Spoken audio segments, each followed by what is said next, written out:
అందరికీ నమస్తే అండి. ఈ వీడియోని పూర్తిగా చూడండి. ఎందుకంటే రోడ్ల మీద తిరిగే ఆవుల పరిస్థితి ఎలా ఉంది అని మీకు తెలియజేయడానికి మేము చూపిస్తున్నాము.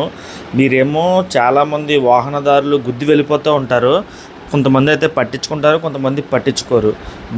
ఆవునైతే గత 3 రోజుల క్రితం అయితే ఎవరో గుద్ది వెళ్ళిపోయారు. రోడ్డుకి అడ్డంగా పడిపోవడం చూసి అక్కడ ఉన్న జనాలందరూ కలిసి దాన్ని పక్కన పెట్టడం అయితే జరిగింది. కానీ ఏంటంటే అలా 3 రోజుల నుంచి ఇది నరకయాతన అనుభవిస్తుంది. ఎందుకంటే దీని లోపల ఇన్నర్ పార్ట్స్ అన్నీ కొంచెం డ్యామేజ్ అయిపోయి ఇది లెగలేక ఇబ్బంది పడుతుంది. మేము వైద్యం అందిస్తున్నా సరే సరిగ్గా రెస్పాండ్ అవ్వడం లేదు. 3 రోజుల నుంచి దీనికి మేము వైద్యం చేయిస్తూనే ఉంటున్నాము. దయచేసి మీరు గుద్ది వెళ్ళిపోతూ ఉంటారు, కానీ ఇవి కొన్ని నెలలు కొన్ని సంవత్సరాలుగా అలా తిరుగుతూ నరకయాతన చూస్తూ ఉంటాయి.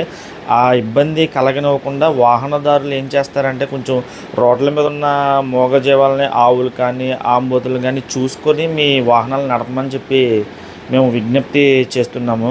ఈ ఆవుకైతే మన డాక్టర్ దినేష్ గారిని తీసుకొచ్చి కొంచెం సిలైన్స్ అయి పెట్టించాము. ఎందుకంటే ఒక 3 రోజుల నుంచి నీరసంతో అలాగే ఉంటుంది. ఫుడ్ పెట్టినా ఫుడ్ కూడా తినడం లేదు. ఎందుకంటే పెయిన్స్ బాగా ఎక్కువ ఉంటాయి కనుక అది ఫుడ్ తినదు.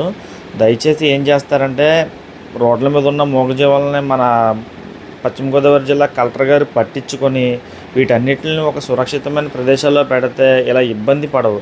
ఇలా కొన్ని ఆవులు అయితే రోడ్ల మీదకి రావడం వల్ల కుంటుతూ వికలాంగులు కింద అయిపోతున్నాయి. కొన్ని ఆవులు అయితే హెల్త్ బాగాలేక అక్కడికక్కడే చనిపోతూ ఉంటాయి. దయచేసి అందరూ వీటి మూగజీవాల గురించి ఒకసారి దృష్టి పెట్టమని చెప్పి, ఇటువంటి ఏమన్నా జరుగుతున్నప్పుడు మానవత్వంతో మనం వాటి దగ్గరికి వెళ్ళి పశు వైద్యులతో వైద్యం అందించడం కానీ, నాలాంటి వాళ్ళకి కానీ యానిమల్స్ లవర్స్కి కానీ వచ్చి కొంచెం ఇన్ఫర్మేషన్ ఇస్తే కనుక ఇవి సేవ్ అవుతాయి. అంతేగాని రోడ్డు మీద అలా ఉండిపోతే కనుక చూసి వెళ్ళిపోవడం కాదు, కొంచెం ఆగి దాన్ని ఏం చేయాలన్నది ఆలోచించమని చెప్పి కోరుతున్నాము. అలాగే ఈ సేవ్ ది కాస్ భీమవరం అనే యూట్యూబ్ ఛానల్ మేము స్టార్ట్ చేసాము. అందరూ కూడా ఈ ఛానల్ సబ్స్క్రైబ్ చేసుకొని ఇంకా మూగజీవాలని కాపాడడానికే మీ సపోర్ట్ ఇవ్వమని చెప్పి కోరుకుంటున్నాము. జై హింద్.